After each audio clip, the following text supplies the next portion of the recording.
Saya datang untuk merawat seorang profesor lajang berusia 84 tahun.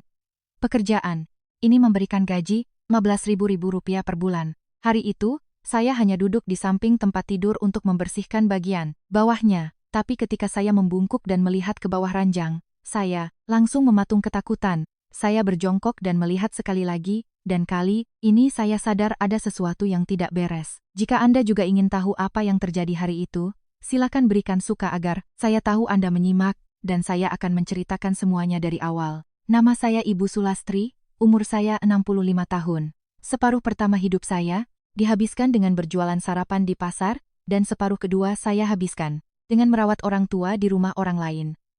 Sewaktu muda, saya dan mendiang, suami bangun sebelum subuh, menggiling kedelai untuk susu kacang, menggoreng, bakwan, menyiapkan lauk pauk, dan berdiri melayani pembeli di warung tanpa henti.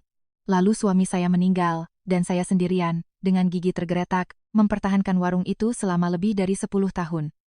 Pada akhirnya, bukan karena saya tidak ingin bekerja lagi, tetapi tubuh saya yang mulai menyerah. Tangan saya sering mati rasa, punggung saya sakit, dan ketika alarm berbunyi, jam 3 pagi, saya sering duduk lama di tepi tempat tidur, tidak sanggup untuk berdiri. Saya tahu saya semakin tua.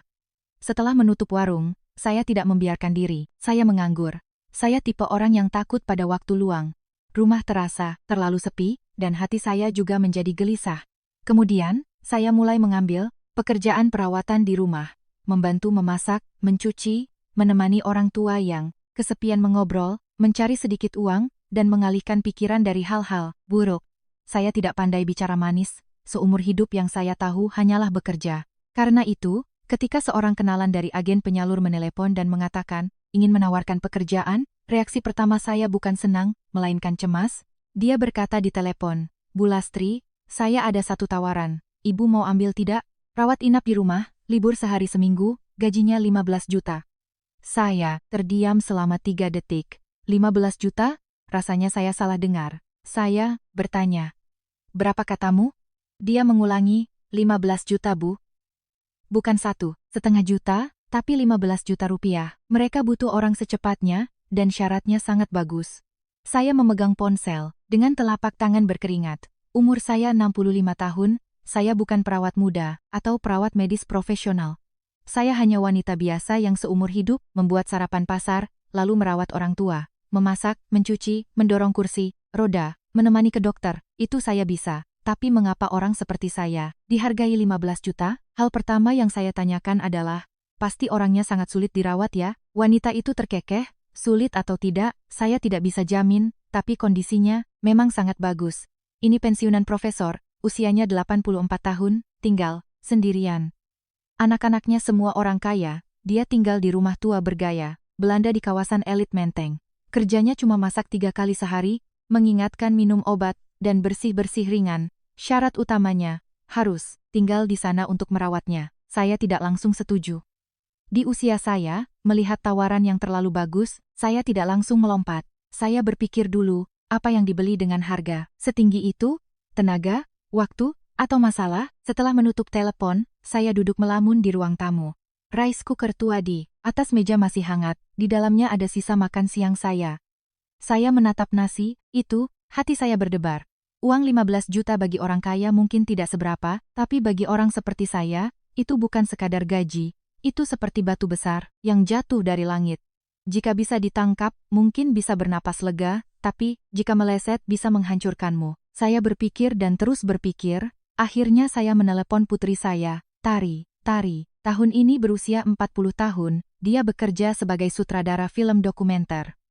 Dia, sejak kecil berbeda dari saya, cerdas dan berani. Saya menderita dengan memikul semuanya di pundak saya, sedangkan dia menghadapi kesulitan dengan menggunakan otaknya. Begitu telepon berdering, dia bertanya, "Ibu, tumben telepon jam segini?" Saya berkata, "Tari, ibu mau tanya sesuatu, tapi jangan potong omongan ibu." Dia merasakan dari nada suara saya bahwa ada sesuatu, dan langsung diam, bicara, "Bu." Saya menceritakan semuanya tentang tawaran pekerjaan itu dari awal sampai akhir. Dia mendengarkan, tetapi tidak langsung menjawab.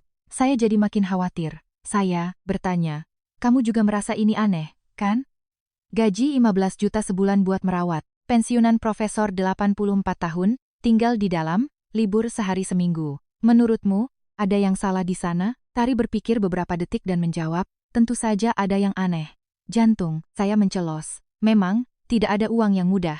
Tapi dia langsung menambahkan, tapi kalau ada yang aneh, bukan berarti tidak bisa dikerjakan. Saya bingung, maksudnya apa? Dia berkata, Bu, jangan menakuti diri sendiri dulu. Gaji tinggi tidak pernah, berarti pekerjaan mudah. Kalau mereka bayar mahal, itu bukan karena mereka bodoh, tapi karena orang biasa tidak sanggup bertahan. Mungkin kakek ini sifatnya keras. Mungkin anak-anaknya banyak aturan. Mungkin suasana rumahnya sangat berat, tapi ibu pergi dan lihat saja dulu. Ibu tidak rugi apa-apa, ibu tidak mencuri, tidak menipu, tidak takut pada orang. Lihat dulu, baru putuskan. Saya mengernyit dan berkata, bagaimana kalau pas masuk, ternyata keadaannya sangat buruk? Dia menjawab dengan tenang, ya sudah, pergi saja. Ibu pergi untuk bekerja, bukan untuk mati. Kalau merasa ada yang tidak beres, putar balik dan keluar. Kata-kata itu sedikit menenangkan kegelisahan saya. Ya, saya pergi bekerja, bukan menyetor nyawa. Sebaik apapun tawarannya, kalau saya merasa ada yang salah, saya tinggal pergi. Tidak ada yang bisa menahan saya di sana. Saya bertanya lagi, kalau dia orang yang sangat terpelajar, dan ibu tidak bisa nyambung ngobrol dengannya bagaimana? Tari tertawa, ibu itu paling jago ngobrol sama orang tua. Orang tua itu tidak takut tidak ada yang merawat, mereka takut tidak ada yang mendengarkan. Di hidup ini, ibu punya kesabaran yang paling besar. Saya tidak menjawab, tapi dalam hati, kata-katanya menyentuh saya. Ya, saya tidak berpendidikan tinggi, tidak bisa bicara hal-hal pintar. Tapi saya tahu, bagi orang tua, hal yang paling berat seringkali bukan penyakit, melainkan hilangnya perhatian. Dulu saya pernah merawat seorang kakek yang kesepian. Anaknya setiap bulan mentransfer uang dalam jumlah besar, kakek itu tidak kekurangan apapun. Tapi, dia tetap duduk melamun di dekat jendela sepanjang hari. Suatu hari saya membuatkannya makan malam, lalu duduk menemaninya, mendengarkan cerita masa mudanya saat bekerja di pabrik gula. Tiba-tiba dia berkata kepada saya, uang, ada banyak, tapi tidak ada yang mau ngobrol biasa denganku. Itu yang bikin sedih. Saya masih ingat kata-kata itu sampai sekarang. Berpikir seperti itu, ketakutan saya perlahan berubah menjadi sesuatu yang lain, bukan dorongan emosi sesaat, melainkan keinginan untuk mencoba. Keesokan harinya, saya menghubungi agen kenalan saya dan menerima informasi tentang calon pasien saya, namanya Profesor Baskoro. Usia 84 tahun, pensiunan, profesor sejarah di sebuah universitas ternama, lama berkecimpung dalam penelitian sejarah, sangat dihormati di kalangan akademisi. Saya menatap barisan, informasi itu lama-lama, masih merasa tidak percaya diri. Orang paling berpendidikan yang pernah saya kenal seumur hidup mungkin hanya pemilik apotek di sebelah pasar. Dia setiap hari membaca buku, tulisannya bagus, dan kelihatan berwawasan luas. Dan sekarang, saya tiba-tiba harus merawat seorang pensiunan profesor universitas. Dipikir bagaimanapun juga, rasanya tidak nyata. Tapi biarlah tidak nyata, persiapannya tetap harus dilakukan. Saya mengeluarkan koper tua saya, memasukkan beberapa pasang baju ganti, termos, sandal, dan selimut tua yang sudah bertahun-tahun saya pakai. Saat berkemas, saya tiba-tiba berhenti. Saya melihat celemek tua di dalam lemari. Itu celemek yang paling sering saya pakai waktu jualan sarapan. Pinggiran sakunya sudah pudar. Saya mengulurkan tangan dan menyentuhnya, dan entah mengapa hati saya terasa sedikit sedih.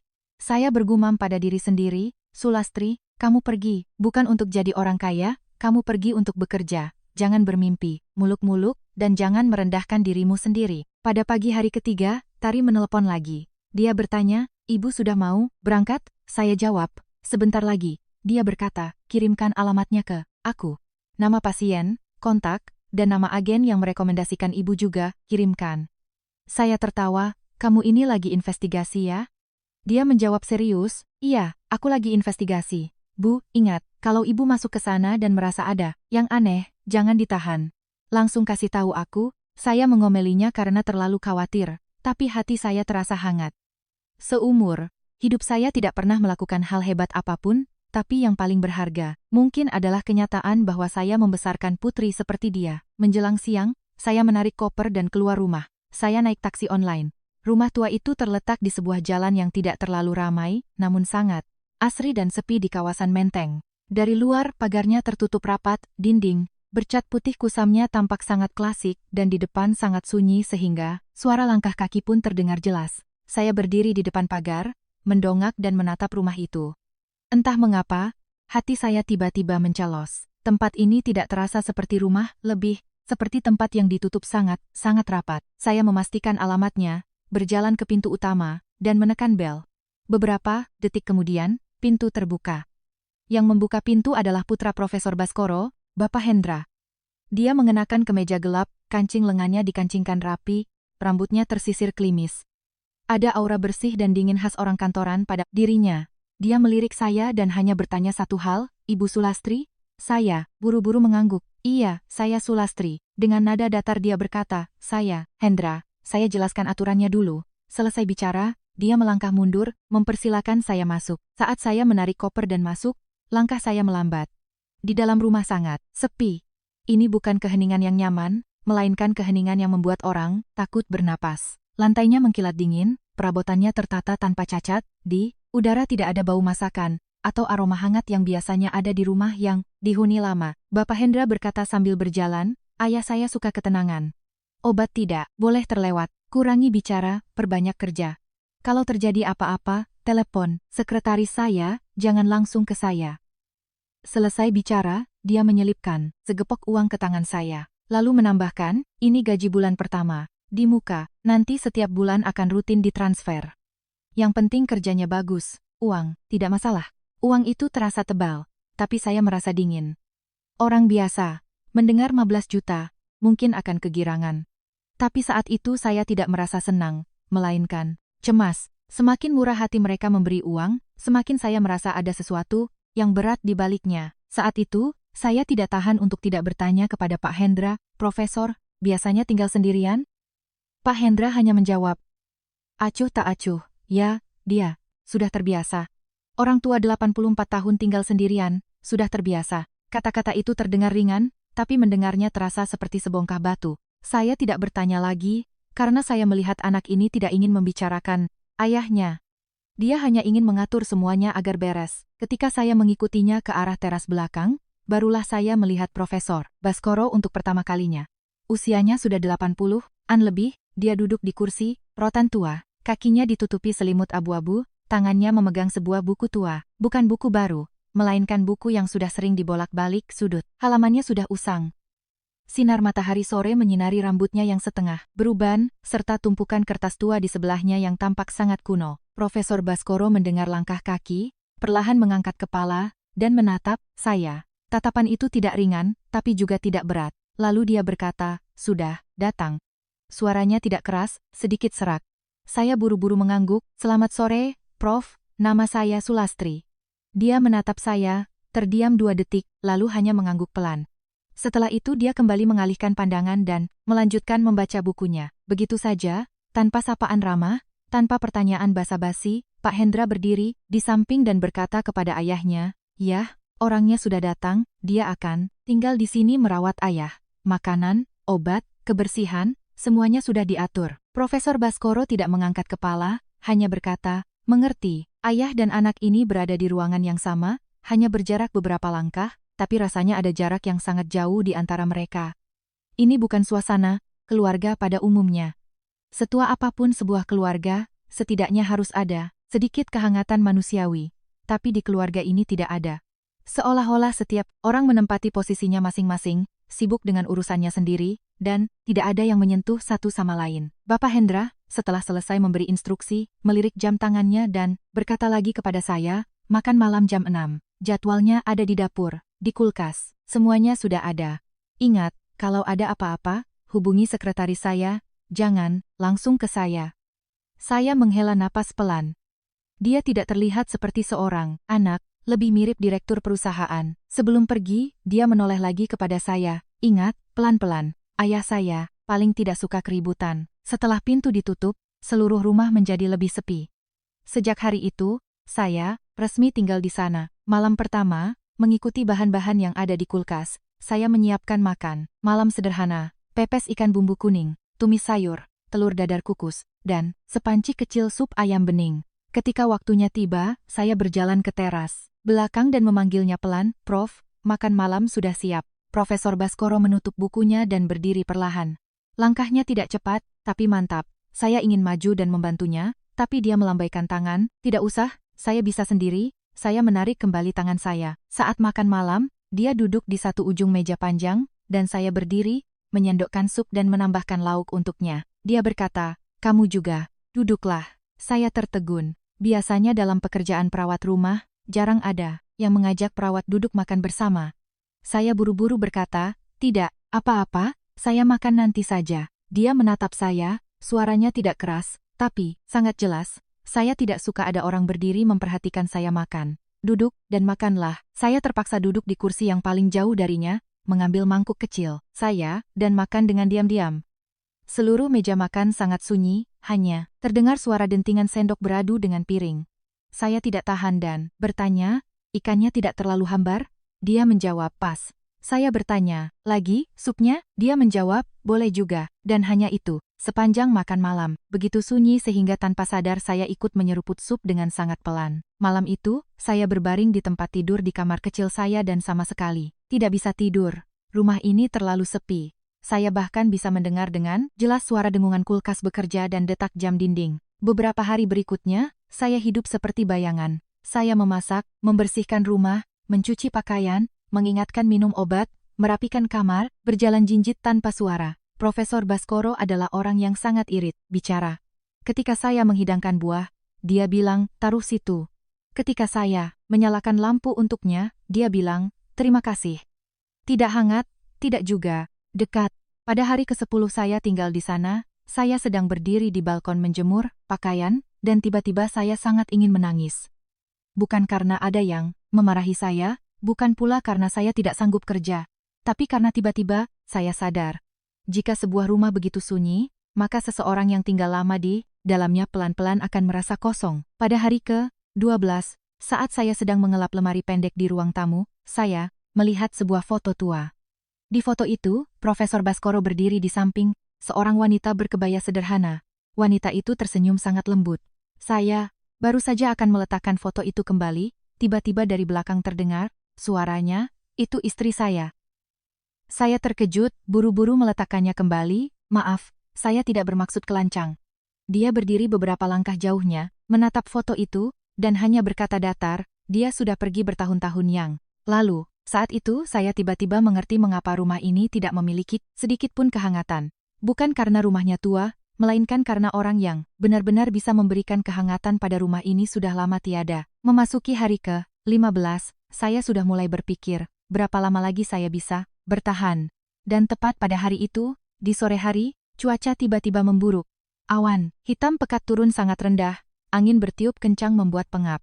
Saya sedang mencuci beras di dapur, ketika tiba-tiba di luar jendela kilat putih menyambar, disusul suara guntur yang memekakkan telinga, dan seluruh bangunan seolah bergetar. Detik berikutnya, hujan deras turun dengan lebatnya. Saya terpaku di tempat, entah mengapa dada saya terasa sesak. Saat itu saya belum tahu bahwa badai ini akan membuka celah pertama dari rahasia terdalam rumah ini. Malam itu, sekitar jam 11, lampu tiba-tiba berkedip 2 kali, dan seluruh rumah menjadi gelap gulita. Cetek. Listrik padam. Saya sudah berbaring, tapi mendengar suara angin dan hujan yang makin kencang di luar. Saya buru-buru bangun. Di dalam rumah sangat gelap. Saya berniat ke dapur mengambil lilin, ketika tiba-tiba saya mendengar suara yang sangat aneh dari kamar Profesor Baskoro. Awalnya batuk yang sangat tertahan, kemudian suara tarikan napas yang berat dan terputus-putus. Tanpa berpikir panjang, saya meraba dinding dan berlari ke sana. Begitu pintu terbuka, saya menyalakan senter ponsel, dan seketika jantung saya terasa membeku. Profesor Baskoro meringkuk di tempat tidur, wajahnya sepucat kertas, dahinya dipenuhi keringat dingin. Satu tangannya mencengkeram erat ujung selimut, napasnya sangat tersengal-sengal seolah hampir putus. Saya ketakutan, suara saya berubah. Saya berteriak, "Prof, ada apa dengan Bapak, Prof?" Reaksi pertama saya adalah menelepon ambulans, tapi dia dengan susah payah membuka mata, terengah-engah dan memaksa bicara, "Jangan, jangan. Telepon." Saya hampir menangis karena panik, sudah begini masih tidak mau ditelepon, Bapak tidak akan kuat. Dia mengatupkan rahangnya, berkata terputus-putus, "Di laci, meja, meja." Nakas. Saya tidak berani menunda lagi, buru-buru menarik laci meja di sebelah tempat tidurnya. Di dalamnya banyak barang. Kotak obat, botol-botol kecil, catatan lama. Tangan saya gemetar, membongkar semuanya sambil bertanya, Botol, yang mana? Yang mana? Dia mengangkat tangan dan menunjuk botol kecil berwarna gelap di bagian dalam. Saya langsung mengeluarkan obat itu dan berlari menuangkan air hangat. Saya pergi ke dapur mengambil sisa air hangat di termos. Tangan saya gemetar hebat, sampai hampir menjatuhkan gelas. Saya mendekatkan obat ke mulutnya, dengan hati-hati membantunya sedikit bersandar. Pelan-pelan, telan dulu. Telan dulu, obatnya. Setelah meminum obat, dia masih terengah-engah, dadanya naik turun dengan cepat. Saya tidak berani pergi, hanya bisa duduk di tepi ranjang, memegang ponsel untuk penerangan dengan satu tangan, dan perlahan mengelus dadanya dengan tangan yang lain. Di luar guntur terus menggelegar, hujan makin deras. Di dalam rumah gelap, gulita seperti di dasar sumur. Saya duduk di sebelahnya, dan sekitar 10 menit kemudian, napasnya akhirnya mulai tenang. Wajahnya tidak lagi sepucat tadi, seluruh tubuh saya terasa lemas, punggung saya basah oleh keringat. Saya bertanya pelan kepadanya, "Prof, Bapak sering begini?" Dia menutup matanya, lama menenangkan diri, lalu bergumam pelan, "Ya, waktu muda terlalu memforsir kesehatan, kalau cuaca begini gampang kumat." Mendengar itu, saya merasa marah, sekaligus kasihan. Kenapa anak Bapak tidak bilang ke saya? Bagaimana bisa hal seperti ini tidak diberitahukan? Dia bersandar di bantal, tersenyum pahit. Memangnya kalau dia bilang, "Mau apa?" Saya tertegun. Dia perlahan membuka mata, menatap langit-langit yang gelap. Suaranya sangat pelan. "Mereka sibuk." Hanya 2 kata, tapi memenuhi hati saya dengan rasa sesak. Saya sedikit menaikkan selimutnya. Bertanya, "Masih sesak? Mau minum air lagi?" Dia menjawab, "Sementara tidak usah." Rumah kembali hening, hanya terdengar suara angin dan hujan dari luar. Malam itu saya tidak kembali ke kamar. Saya mengambil kursi kecil dan duduk, berjaga di sebelah tempat tidurnya. Baterai ponsel saya tinggal sedikit, saya tidak berani terus menyalakannya. Hanya menyisakan sedikit cahaya di samping ranjang. Dalam kegelapan, orang lebih mudah mengatakan kebenaran. Entah sudah berapa lama berlalu, tiba-tiba dia angkat bicara sendiri, "Ibu, Sulastri." Saya buru-buru menjawab, "Ya, saya di sini." Dia berkata, "Barusan, saya bikin ibu menertawakan saya." Hidung saya terasa perih, saya cepat-cepat membalas, "Siapa yang tertawa?" "Yang penting Bapak tidak apa-apa. Bapak bikin saya jantungan tadi." Dia terdiam sejenak, seperti tersenyum, atau mungkin menghela napas. "Saya sudah tua." Mendengar itu, saya merasa sangat tidak nyaman. Kata-kata orang bertambah, tua mudah diucapkan, tapi terkadang itu adalah hal yang paling berat. Saya berkata pelan, "Manusia bertambah tua, badan mulai aus, itu tidak bisa dihindari. Tapi Bapak tidak bisa menanggung semuanya sendirian."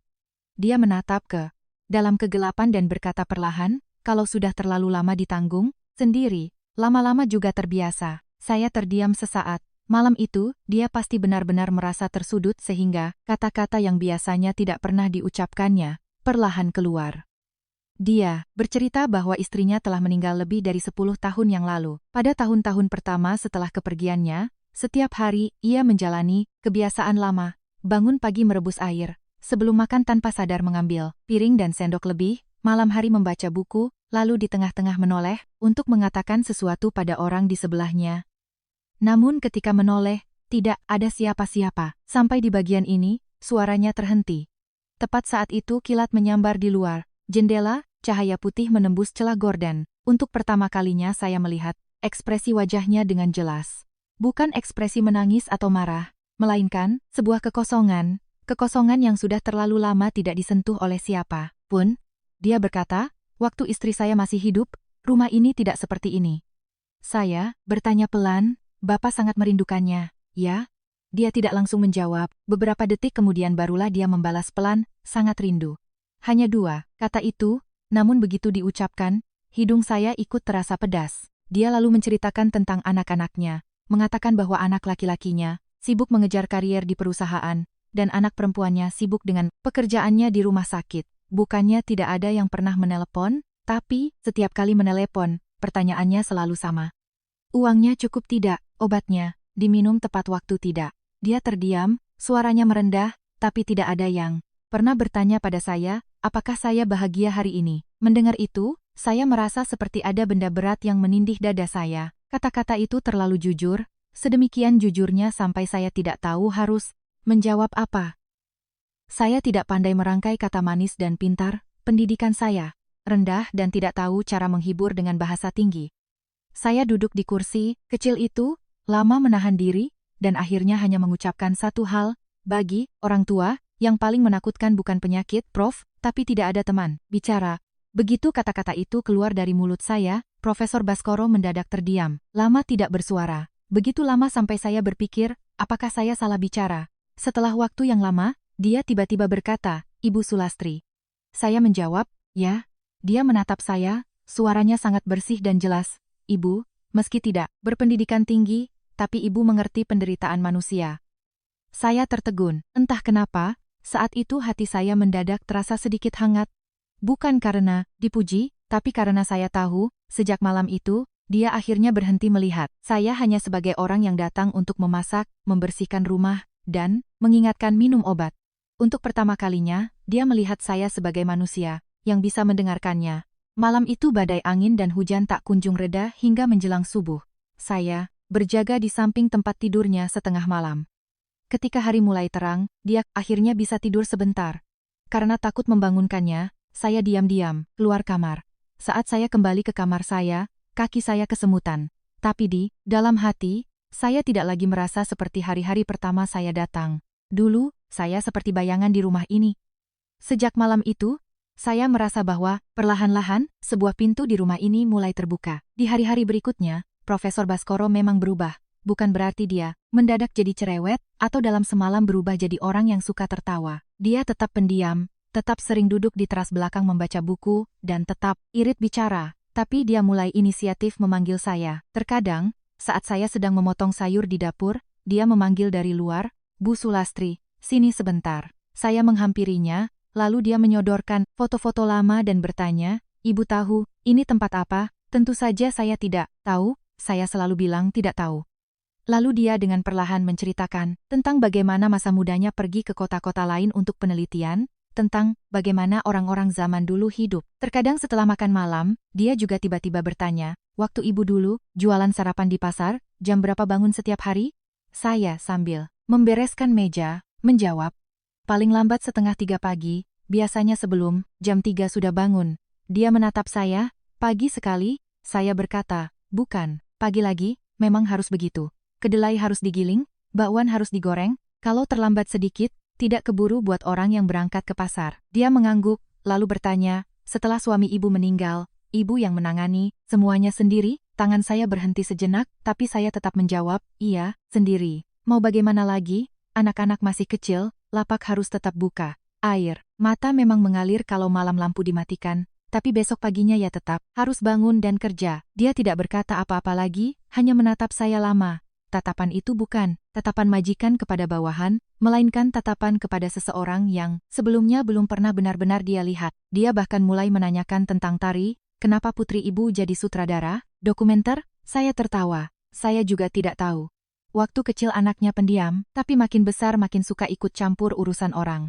Dia bilang, itu karena tari suka merekam manusia, suka merekam hal-hal yang orang lain tidak mau lihat. Sudut bibir Profesor Baskoro bahkan sedikit melengkung. Berarti dia tidak mirip, Ibu. Saya bilang, iya, tidak mirip. Dia sering ngomelin saya. Dia berkata, itu bagus. Terkadang dalam hidup, orang butuh seseorang yang pelan-pelan. Saya juga perlahan jadi tahu lebih banyak tentang dia. Tahu bahwa dia mengajar sejarah, bahwa dulu dia suka duduk di ruang kerjanya sampai tengah malam, memeriksa naskah dan tugas mahasiswa. Tahu bahwa istrinya punya tulisan tangan yang sangat indah. Suatu sore, dia menunjukkan sebuah pajangan kaligrafi dan puisi kuno di dinding ruang kerjanya, bertanya, bagaimana menurut ibu tulisan ini? Saya, seperti biasa, tidak mengerti nilai seninya, hanya bisa menjawab. Saya tidak paham yang begini, Profe, tapi kelihatannya sangat mantap dan mengalir, seolah orang yang menulisnya hatinya tidak pernah berantakan. Mendengar itu, dia tiba-tiba tertawa. Itu adalah pertama kalinya saya benar-benar mendengar dia tertawa lepas, sejak saya bekerja di sini. Dia menatap kaligrafi itu dan perlahan berkata, ini tulisan istri saya. Saya berdiri di sebelahnya dan entah mengapa ikut terdiam. Lalu dia mengutip sebuah puisi lama dengan pelan. Suaranya tidak keras, tapi ada rasa dingin yang tak terlukiskan di dalamnya. Saya tidak mengerti makna kiasannya, tapi saya mengerti kesepian di baliknya. Sejak saat itu, kalau saya memasak, saya mulai bertanya apa yang ingin dia makan. Saat cuaca berubah, saya inisiatif membawakan jaketnya. Malam hari, melihatnya duduk terlalu lama di teras, saya juga membuatkannya secangkir teh hangat. Dan dia tidak lagi sekadar bergumam pelan. Dia bilang, sup hari ini, lumayan, dia bilang, sayur tumis buatan ibu lebih enak daripada yang di restoran. Suatu hari, saat saya sedang merapikan piring, dia tiba-tiba berkata, Bu Sulastri, ibu lebih sabar daripada kedua anak saya. Saya tersentak, buru-buru, menjawab, Prof, jangan bicara begitu. Tapi dia hanya mendengus pelan. Saya tahu sendiri kapan saya bicara sembarangan. Hati saya perlahan ikut menghangat. Saya pikir hidup mungkin akan terus berjalan seperti ini. Sepi, tidak terlalu ramai, tapi setidaknya memiliki sedikit rasa kemanusiaan. Tapi saya tidak pernah menyangka, baru saja saya mendapatkan sedikit rasa hormat di rumah ini, ada seseorang yang siap menginjak-injaknya dengan tangannya sendiri. Itu terjadi di bulan keempat saya tinggal di sana. Siang itu, saat saya baru saja meletakkan makanan di meja, bel pintu mendadak berbunyi. Saya pergi membuka pintu dan melihat putranya, Bapak Hendra, berdiri di luar. Penampilannya masih sama. Kemeja disetrika rapi, sepatu mengkilap, wajah tanpa ekspresi. Hanya saja, kali ini, begitu masuk ke rumah, dia bahkan tidak repot-repot berpura-pura sopan. Saya belum sempat bertanya apakah dia mau ikut makan siang, dia sudah melangkah ke ruang tamu. Profesor Baskoro keluar dari ruang kerjanya dan melihat putranya. Dia mengerutkan kening, ngapain kamu kesini? Pak Hendra menjawab dengan nada datar, mampir jenguk. Sambil bicara, dia duduk di kursi meja makan, mengedarkan pandangan, dan matanya tertuju pada saya. Tatapan itu begitu dingin, sampai membuat dada saya sesak. Saya ingin mencairkan suasana dan berkata, Pak Hendra, pas sekali makan, siangnya baru matang, mau ikut makan? Belum selesai saya bicara, Pak Hendra langsung mengangkat tangan, memotong ucapan saya, tidak usah. Lalu dia mengeluarkan sebuah alat hitam kecil dari tas kerjanya dan meletakkannya pelan di atas meja. Saya meliriknya dan rasa dingin menjalar di punggung saya. Itu tidak lain adalah alat perekam suara. Saya belum sempat membuka mulut, dia sudah mengeluarkan ponselnya dan memutar sebuah rekaman. Detik berikutnya, saya mematung. Dari ruangan itu terdengar suara Profesor Baskoro dan suara saya. Yang diputar adalah tepat percakapan kami beberapa hari yang lalu. Ada pertanyaan dia tentang bagaimana saya dulu menjaga warung, dan jawaban saya tentang orang tua yang paling menakutkan bukan penyakit, tapi tidak ada teman bicara. Ada ceritanya tentang istrinya, tentang dia hidup sendiri, dan kata-kata yang dia ucapkan di akhir dengan nada rendah. Punggung saya seketika terasa dingin membeku. Saya berdiri di sana, bahkan tidak tahu harus meletakkan tangan saya di mana. Baru saat itulah saya sadar bahwa rumah ini tidak hanya sunyi, tapi juga terus-menerus ada yang mendengarkan percakapan kami dalam kegelapan. Pak Hendra mengangkat kepalanya menatap saya, suaranya dingin seperti pisau. Ibu Sulastri, saya menggaji ibu untuk merawat ayah saya, bukan untuk ibu curhat dan ngobrol dengannya. Bibir saya gemetar, namun belum sempat saya membalas. Dia melanjutkan, dan apalagi bukan untuk ibu mengambil kesempatan mencari muka dan merebut kepercayaannya. Kata-kata itu bagaikan sember air es yang diguyurkan ke kepala saya. Seluruh tubuh saya mati rasa. Ternyata, sedikit rasa hormat yang saya kira mulai saya dapatkan hari-hari ini, di matanya hanyalah dua kata, mencari muka. Wajah saya seketika pucat pasi. Saya berkata, Pak Hendra, saya tidak, apa? Potongnya sambil menatap tajam ke arah saya. Tidak sengaja ngobrol sama beliau? Tidak masuk ke hatinya saat saya tidak ada? Bu Sulastri, ibu tidak berpikir bahwa hanya karena ayah saya mau sedikit ngobrol dengan ibu, lalu ibu merasa berbeda dari perawat bayaran lainnya, kan? Saya berdiri di sana seolah baru saja ditampar wajahnya, keras dan pedas. Tapi, yang paling tidak enak bukanlah dimarahi, melainkan karena saya akhirnya mengerti. Ternyata sejak awal, dia sama sekali tidak menganggap saya manusia. Dia menganggap saya penyusup, sebuah risiko, seseorang yang kapan saja bisa menjangkau harta keluarganya. Dada saya sesak luar biasa, jari-jari saya menjadi dingin. Tapi belum sempat saya membuka mulut lagi, Profesor Baskoro di sebelah saya sudah menggebrak meja dengan telapak tangannya. Suaranya tidak terlalu keras, tapi cukup membuat saya dan Pak Hendra terperanjat. Cukup. Profesor Baskoro berdiri, bertumpu pada tepi meja, wajahnya pucat pasi. Dia menatap tajam anak laki-lakinya, Hendra, dan bertanya kata demi kata, kamu menaruh alat penyadap di rumahku? Pak Hendra sama sekali tidak mengubah ekspresinya. Yah, ini demi kebaikan, ayah. Demi kebaikanku? Suara Profesor Baskoro bergetar karena marah. Kamu anggap, aku ini apa? Kamu anggap dia apa? Aku ngobrol di rumahku sendiri, dan kamu merekamnya? Pak Hendra mengerutkan kening, tapi nadanya tetap dingin. Ya, sekarang ini, banyak kasus seperti itu. Perawat, pembantu, orang yang menjaga lansia, dengan kedok menemani ngobrol pada akhirnya menipu orang tua supaya memberikan barang-barangnya, atau mengambil sesuatu. Kejadian seperti ini sudah sering terjadi. Aku cuma berjaga-jaga dari awal. Profesor Baskoro dengan marah, meraih tongkat di sebelahnya dan memukulkannya kuat-kuat ke lantai. Keluar. Suara itu bahkan membuat saya terkejut. Pak Hendra sepertinya juga tidak menyangka ayahnya akan langsung meledak marah, dan wajahnya seketika menjadi gelap. Yah, aku bilang keluar. Profesor Baskoro menatapnya dengan dada naik turun. Urusanku bukan urusanmu. Kamu berjaga-jaga terhadapnya. Atas dasar apa kamu mencurigainya? Aku lebih tahu dia orang seperti apa daripada kamu. Seketika keheningan yang menakutkan menyelimuti ruangan itu. Saya berdiri di samping. Mata saya panas karena menahan air mata. Ini adalah pembelaan yang nyata untuk saya, tapi kehangatan di hati saya sudah setengah mendingin karena kata-kata Pak Hendra. Pada akhirnya, Pak Hendra tidak berdebat lagi. Dia hanya mengambil alat perekam itu, dan sebelum berdiri, dia menatap saya dengan dingin. Tatapan itu tidak mengatakan apa-apa secara langsung, tapi saya mengerti segalanya. Dia sedang memperingatkan saya. Dia memberitahu saya bahwa dia bisa mengetahui semua gerak-gerik di rumah ini. Setelah pintu ditutup, Profesor Baskoro berdiri cukup lama di tempatnya, tidak bergerak. Saya menundukkan kepala, hati saya perih. Makanan yang baru saja dihidangkan seketika menjadi dingin. Profesor Baskoro menoleh ke arah saya, suaranya juga menjadi serak, jangan dimasukkan ke hati. Saya memaksakan diri, tersenyum, mengatakan bahwa tidak apa-apa. Tapi saya sendiri tahu bahwa tidak demikian. Sejak hari itu, saya kembali bersikap sangat hati-hati di rumah ini. Saya tidak berani merespons obrolan sebebas sebelumnya, tidak berani berlama-lama beberapa menit setelah makan malam, tidak berani mengobrol dengannya di teras belakang. Sebelum membuka mulut, saya tanpa sadar melihat sekeliling. Saya takut kalau di sudut manapun ada perekam suara lain. Saya takut kalau sepatah kata saya yang ceroboh akan kembali menjadi bukti niat buruk di mata orang lain. Profesor Baskoro tentu saja melihat ini. Beberapa kali dia jelas-jelas ingin mengatakan sesuatu kepada saya, tapi melihat gelagat saya, pada akhirnya dia menelan kembali kata-katanya. Sedikit kehangatan yang dengan susah payah tumbuh di rumah ini, kembali diinjak-injak oleh Bapak Hendra. Saya semakin merasa sesak. Saya bahkan mulai berpikir, sudahlah, saya kerja. Setengah tahun saja lalu berhenti. Berapapun uangnya, saya tidak bisa mati. Dicekik rasa tertekan. Tapi saya tidak pernah menyangka. Bahkan sekadar menyelesaikan kerja setengah tahun dengan tenang dan pergi dengan damai pun menjadi kemewahan. Hari itu, setelah pertengkaran soal alat perekam, rumah ini kembali mendingin. Saya ingin bertahan, menyelesaikan 6 bulan dan pergi. Tapi saya tidak menduga, mereka bahkan tidak membiarkan saya menyelesaikan pekerjaan dengan tenang. Lebih dari sebulan berlalu.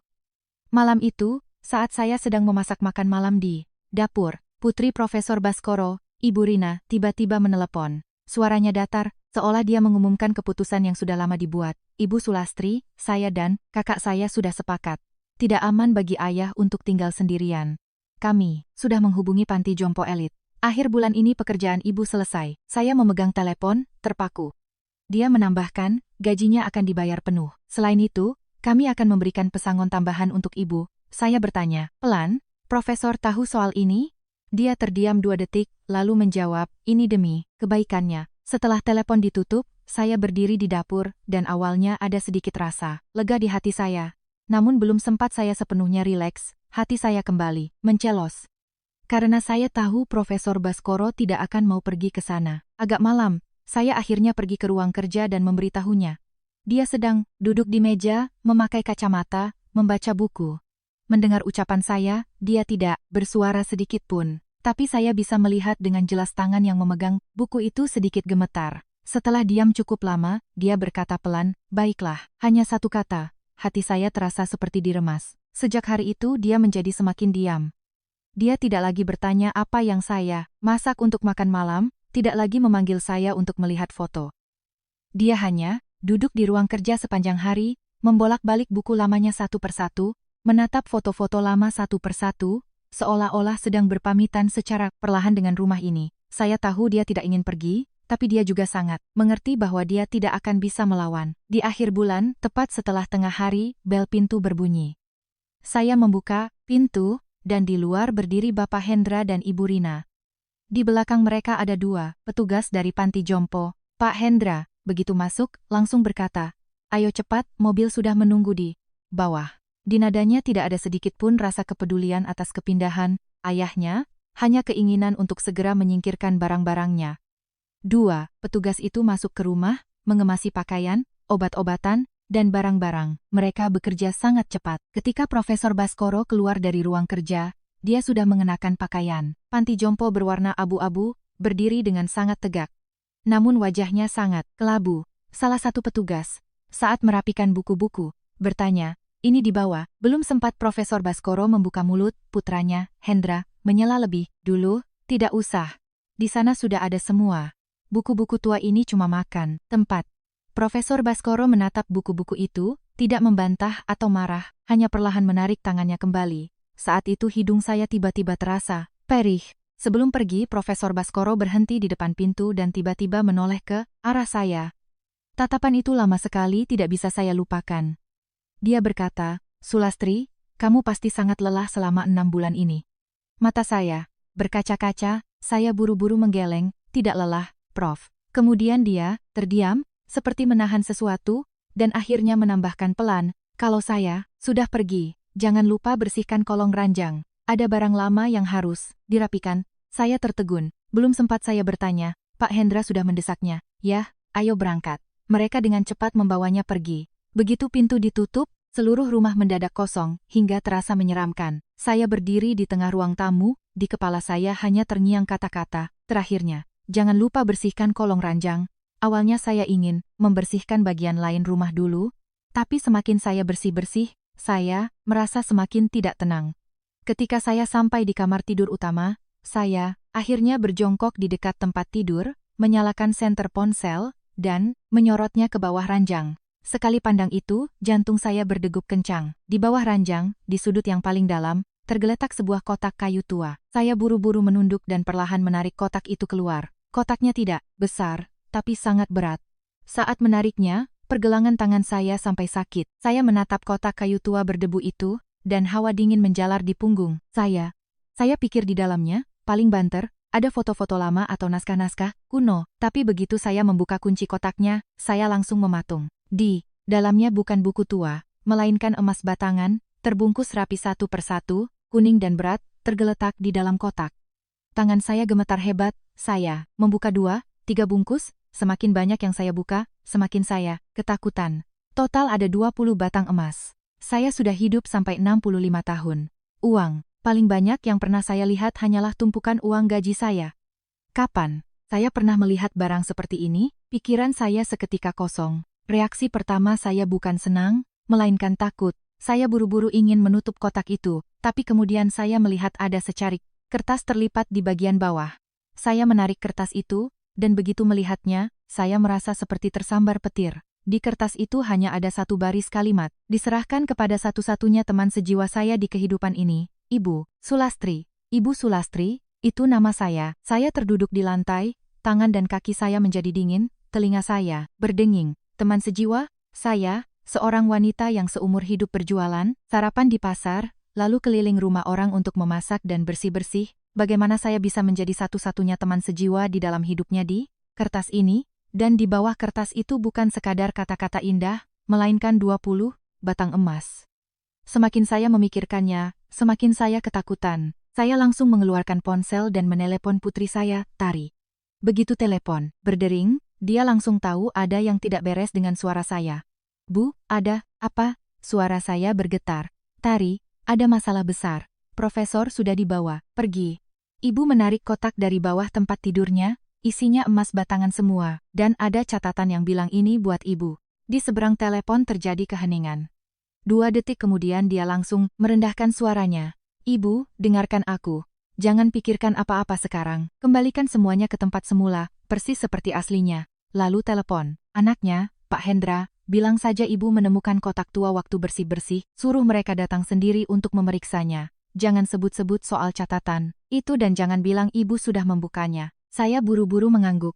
Iya, ibu kembalikan sekarang juga. Tapi tepat setelah saya menutup telepon, bel pintu tiba-tiba berbunyi dengan beringas. Bukan sekali, melainkan terus-menerus, ting-tong, seperti sedang memburu nyawa. Tangan saya gemetar, seluruh tubuh saya mematung. Detik berikutnya, dari luar terdengar suara Pak Hendra yang penuh amarah.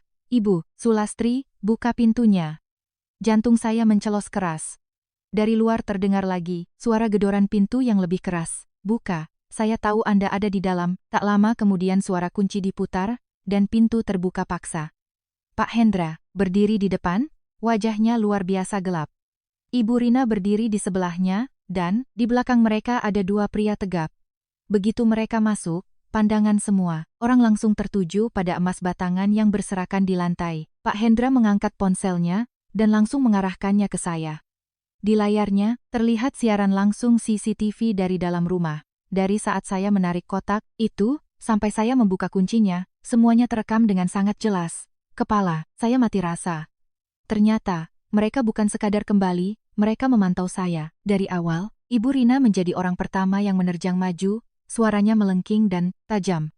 Dia menjerit, "Kami menggaji Anda 15 juta sebulan, memberi Anda makan selama setengah tahun, dan Anda berani mencuri barang-barang ayah saya." Saya gemetar ketakutan karena putus asa. "Saya tidak mencuri, ini profesor yang memberikannya kepada saya. Ada suratnya." Saya buru-buru memungut catatan itu dan menyodorkannya. Pak Hendra merebutnya, hanya melirik sekilas, dan detik berikutnya dia meremas kertas itu menjadi bola tepat di depan mata saya dan membuangnya ke lantai. Dia menatap saya dengan dingin, "Ayah saya itu profesor sejarah. Dia meninggalkan 20 batang emas untuk Anda. Ibu Sulastri, Anda menganggap kami semua ini orang bodoh?" Saya nyaris menangis karena putus asa. Dia benar-benar yang memberikannya. Sebelum pergi dia bahkan menyuruh saya membersihkan kolong ranjang, katanya ada barang lama yang penting di sana. Ibu Rina langsung memotong ucapan saya. "Anda masih berani mengarang cerita." Pak Hendra lebih bertindak langsung. Dia mengeluarkan ponselnya dan menelepon polisi. Begitu saya mendengar kata polisi, lutut saya langsung lemas. "Jangan panggil polisi. Saya tidak mencuri. Saya benar-benar tidak mencuri." Tapi mereka sama sekali tidak mendengarkan saya. Tak lama, polisi pun datang. Ibu Rina melihat polisi datang, langsung maju. "Ini dia pelakunya." Memanfaatkan kesempatan saat kami membawa ayah saya ke panti jompo, lalu kembali ke rumah untuk mencuri emas batangan. Pak Hendra menyodorkan rekaman CCTV, berkata, dengan datar, "Semuanya terekam utuh." Saya mati-matian menjelaskan bahwa Profesor Baskoro memberikannya pada saya, bahwa ada catatannya. Tapi Pak Hendra dengan tenang mengeluarkan beberapa dokumen dan berkata datar, "Ayah saya akhir-akhir ini kondisi mentalnya tidak stabil. Kemampuan mengambil keputusannya sudah terganggu. Siapa tahu, mungkin perempuan ini sengaja mendekatinya untuk menipu dan merebut kepercayaannya lalu mengambil barang-barangnya." Ibu Rina juga menambahkan dengan dingin, "Siapa tahu, mungkin dia sejak awal sudah mengincar hartanya." Begitu kata-kata itu diucapkan, saya merasa seperti baru saja dipukul keras di wajah. Mereka tidak sekadar bilang saya mencuri, mereka bilang bahwa dari awal saya ini adalah orang kotor. Saya berdiri di sana, air mata mengalir deras, hanya bisa mengulang-ulang kata, "Saya tidak, saya benar-benar tidak." Tapi polisi tetap membawa saya pergi. Saat turun tangga, di kepala saya hanya ada satu pikiran. Saya, Sulastri, sudah hidup sampai 65 tahun. Miskin ya miskin, susah ya susah, tapi saya selalu bersih dan jujur. Apa iya di masa tua ini saya harus hidup dengan cap sebagai pencuri? Di kantor polisi, saya diinterogasi berulang kali. Mereka bertanya kapan saya menemukan kotaknya, kenapa saya membukanya, biasanya saya ngobrolin apa saja dengan Profesor Baskoro. Apakah saya sudah lama tahu ada sesuatu di bawah ranjang?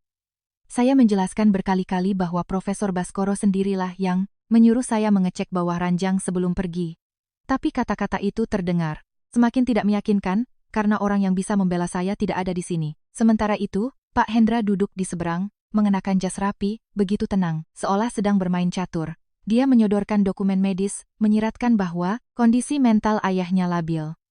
Ibu Rina bahkan di depan polisi berkata, "Dia setiap hari mengajak ngobrol ayah saya, sengaja untuk menipu orang tua yang sudah pikun dan mencari simpati supaya bisa menguasai hartanya." Mendengar itu, sekujur tubuh saya terasa sedingin es. Setelah tertahan sampai larut malam, karena kurangnya bukti kuat, saya akhirnya dilepaskan. Tapi saya tahu, masalah ini masih jauh dari selesai. Sesampainya di rumah, saya terduduk dan mulai gemetar. Saya menangis sambil berkata pada anak saya, "Tari, Sepertinya hidup ibu sudah hancur. Bagaimana ibu bisa punya muka untuk ketemu orang lagi? Hari-hari itu, gosip menyebar sangat cepat. Kenalan-kenalan mulai menghindari saya.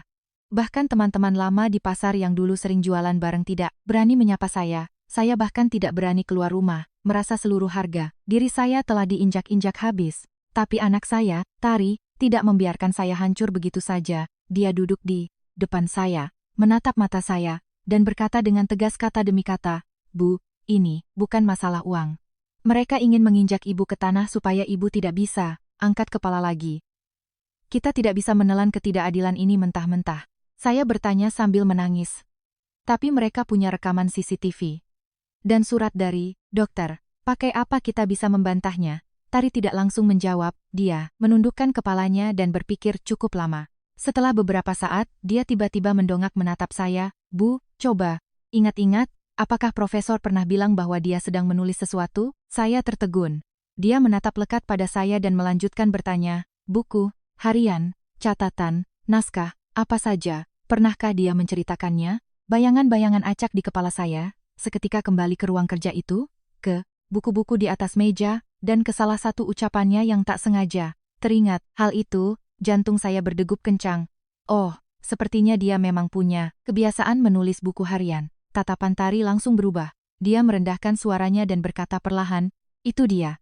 Kalau buku-buku harian itu masih ada, kemungkinan besar kebenarannya ada di sana." Dia diam sejenak, menatap saya, lalu berkata mantap, "Dan buku harian itu kemungkinan besar masih ada di rumah tua tersebut." Saya memandangnya dengan kebingungan. "Tapi bukankah rumah itu sudah mau dijual? Mana mungkin Pak Hendra membiarkan kita masuk?" Tari tersenyum dingin. "Dia tidak akan membiarkan kita. Tapi agen propertinya mungkin." Keesokan sorenya, Tari benar-benar menemukan cara untuk kembali ke rumah tua itu. Hendra dan Rina sedang buru-buru menjual rumah itu, jadi mereka sudah menyerahkan kuncinya kepada agen properti.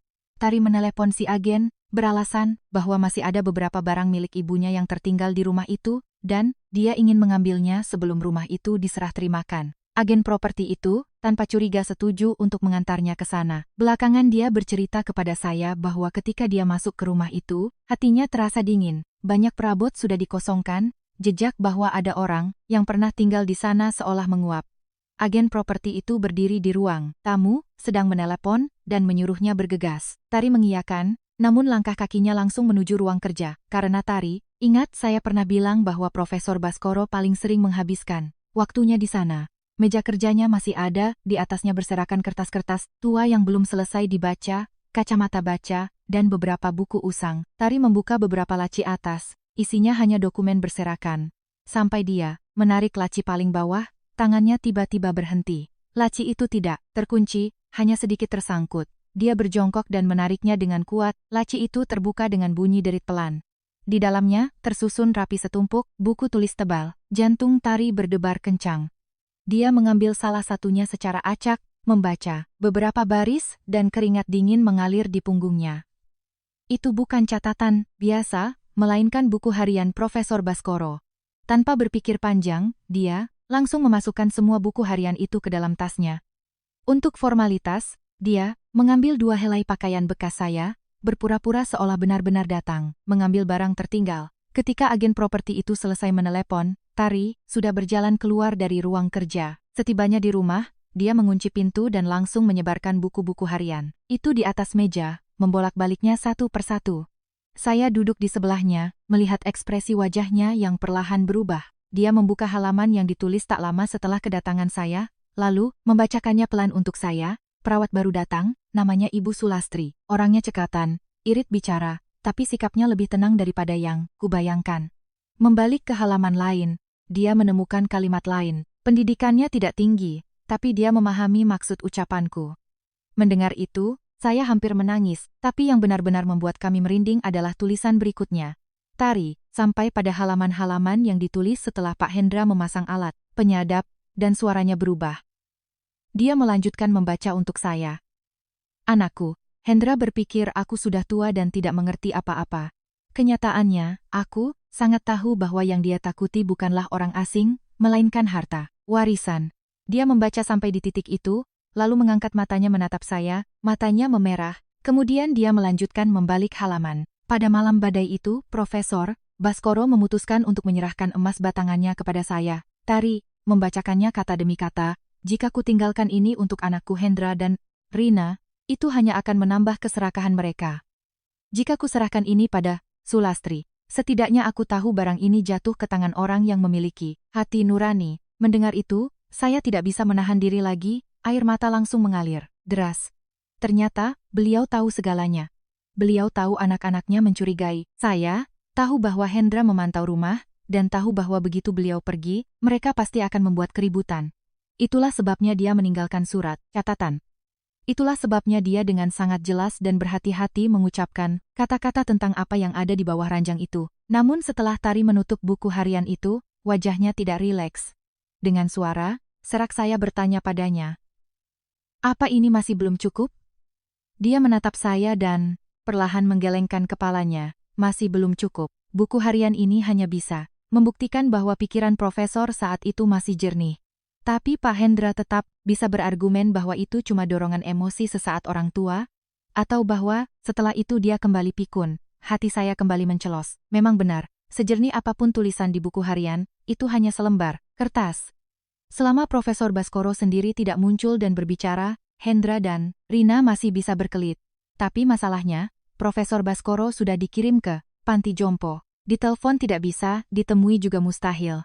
Kami memegang kebenaran, tapi kami tetap tertahan satu langkah lagi dari keberhasilan. Malam itu, saya dan Tari duduk di depan meja, tidak ada yang mengucapkan sepatah kata pun. Dan tepat ketika saya berpikir bahwa jalan ini akan menemui jalan buntu lagi, ponsel Tari tiba-tiba berdering. Itu nomor tak dikenal. Dia mengernyitkan dahi dan mengangkatnya. Di seberang sana terdengar suara seorang wanita muda. "Permisi, apakah ini dengan Ibu Sulastri dan Mbak Tari?" Tari langsung duduk tegak. "Iya, benar. Ini siapa?" Orang di seberang merendahkan suaranya dan berbicara cepat.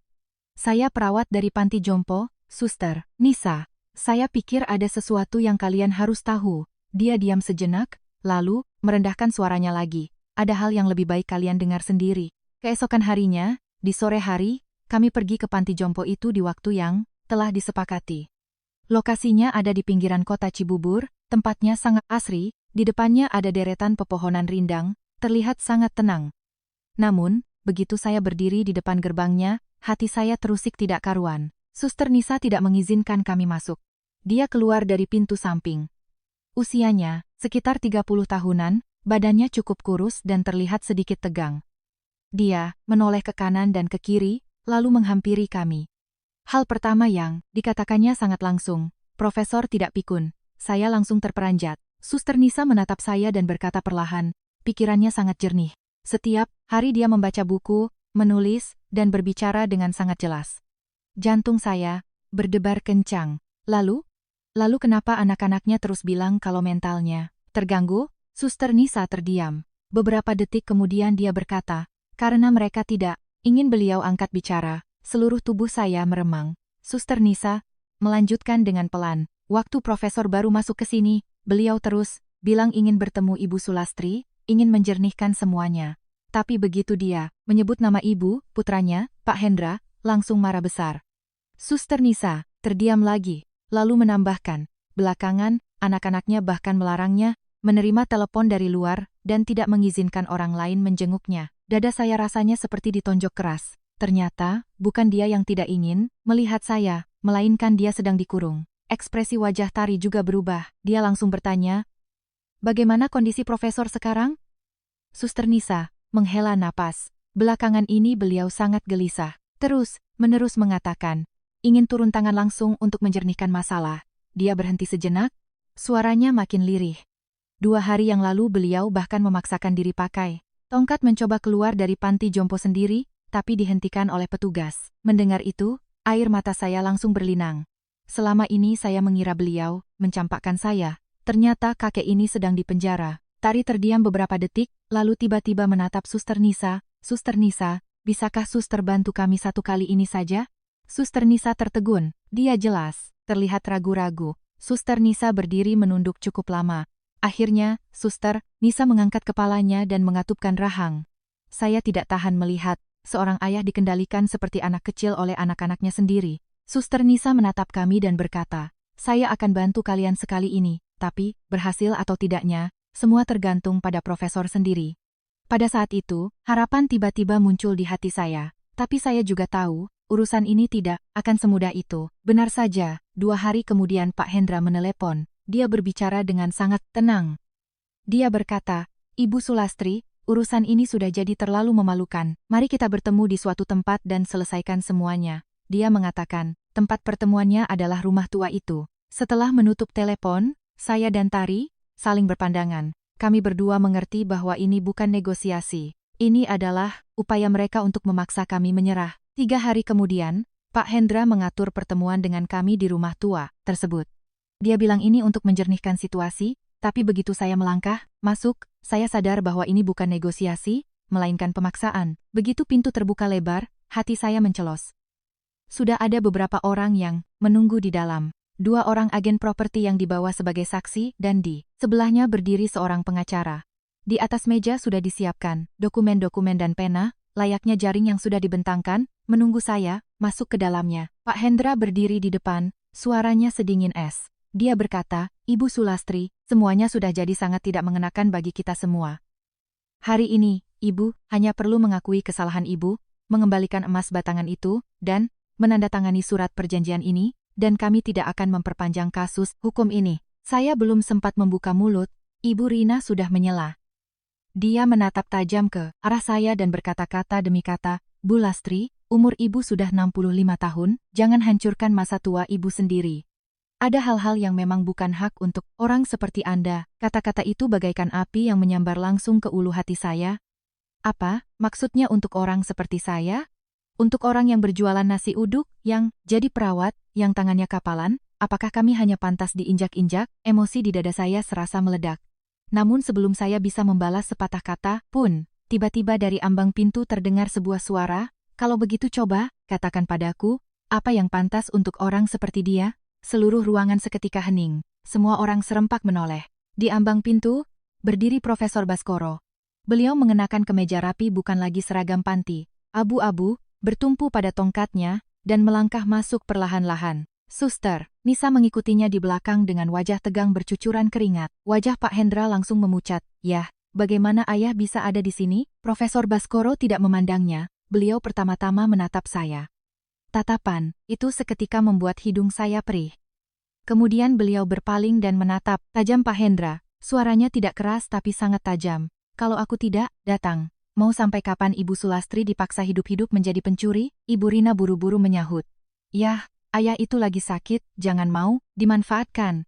Profesor Baskoro menggelegar. "Diam." Profesor Baskoro memukulkan tongkatnya ke lantai kayu, dan semua orang langsung bungkam, tidak berani bersuara. Beliau berdiri di tengah ruang tamu dan berkata dengan artikulasi yang sangat jelas, "Emas batangan itu aku yang meninggalkannya untuk Ibu Sulastri. Surat catatannya aku tulis dengan tanganku sendiri, dan kata-kata menyuruhnya membersihkan bawah ranjang, itu sengaja kuucapkan. Pikiran saya sangat jernih, dari awal sampai akhir, tidak pikun sedikit pun." Ruangan itu langsung berdengung oleh bisik-bisik keterkejutan. Wajah Ibu Rina berubah drastis, dia berseru, "Itu 20 batang emas, yah. Bagaimana bisa ayah meninggalkannya untuk orang luar?" Profesor Baskoro menatapnya dengan dingin. "Orang luar?" Suaranya semakin dalam. "Waktu penyakit asmaku kumat dan aku hampir mati sesak napas, siapa yang berjaga di sampingku semalaman? Waktu tidak ada yang mau mendengarkan ceritaku, siapa yang mau duduk dan mendengarkan sampai selesai? Waktu kalian menganggapku sebagai beban, siapa yang masih menganggapku sebagai manusia?" Dengan setiap pertanyaan yang beliau lontarkan, wajah Hendra dan Rina menjadi semakin pucat. Akhirnya, beliau mengucapkan kata-kata paling pedas di depan semua orang. "Ibu Sulastri bukan pencuri. Pencuri sebenarnya adalah kalian." Pak Hendra masih mencoba melawan. "Yah, ayah sekarang ini sedang terlalu emosional." Kata-kata ayah. Pernyataan ayah tidak bisa dipertanggungjawabkan secara hukum. Profesor Baskoro langsung memotongnya, tatapannya sedingin pisau. "Kalau begitu, hari ini aku akan membuat kalian semua mengerti." Beliau menatap anak-anaknya dan berkata-kata demi kata, "Kalian tidak mencuri emas batangan. Kalian telah mencuri sisa harga diri terakhirku sebagai seorang ayah." Setelah kata-kata itu diucapkan, keheningan ibarat kuburan menyelimuti ruangan. Agen properti menundukkan kepalanya. Beberapa saksi itu bahkan tidak berani bernapas terlalu keras. Pengacara yang berdiri di sebelah mulai sibuk mencatat sesuatu. Wajah Pak Hendra sangat pucat. Dia masih ingin beralasan bahwa ayahnya di bawah pengaruh orang lain, Tapi detik berikutnya Profesor Baskoro mengeluarkan sebuah amplop tua dari saku jasnya dan meletakkannya langsung ke atas meja. Di dalamnya ada surat tulisan tangan.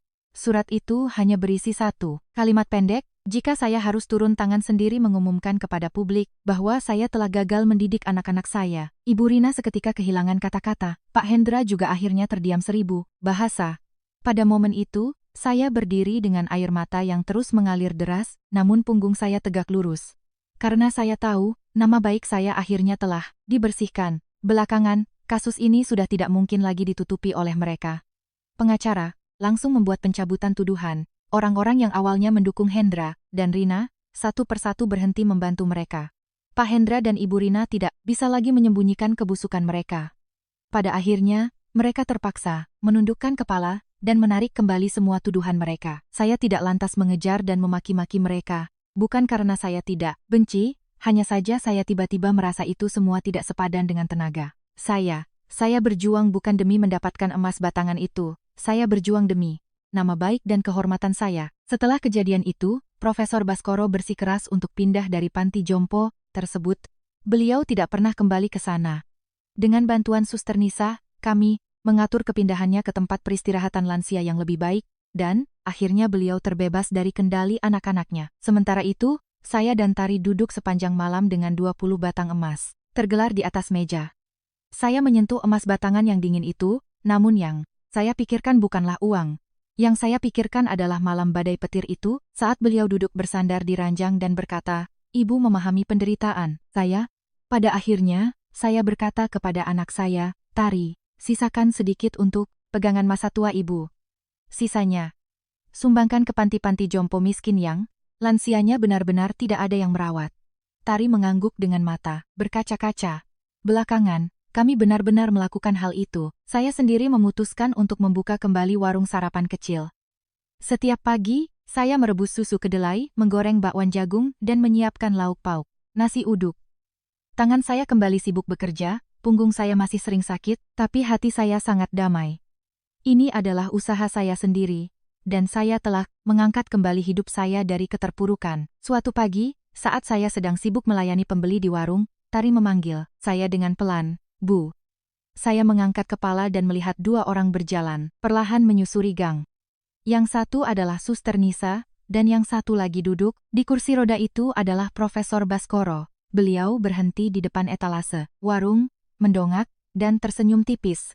"Sulastri, hari ini ada dadar gulung?" Hidung saya terasa perih, tapi saya tetap tersenyum lebar dan menjawab, "Oh, ada dong, Prof." Saya menatapnya dan menambahkan, "Hari ini dadar gulungnya gratis, buat Profesor." Pada momen itu, saya menyadari bahwa hal yang paling berharga dalam hidup ini bukanlah emas, melainkan kebersihan hati, kenyataan bahwa ada seseorang yang mempercayaimu, dan bahwa kamu sendiri bisa menjalani hidup dengan kepala tegak. Hidup manusia itu tidak mudah. Bisa dipahami walaupun hanya sekali, bisa mempertahankan kehormatan diri, itu semua adalah sebuah berkah. Dan saya mendoakan kalian yang membaca kisah ini, berapapun usia kalian, semoga kalian selalu diperlakukan dengan kelembutan. Jika Anda memiliki pemikiran, silakan bagikan di kolom komentar.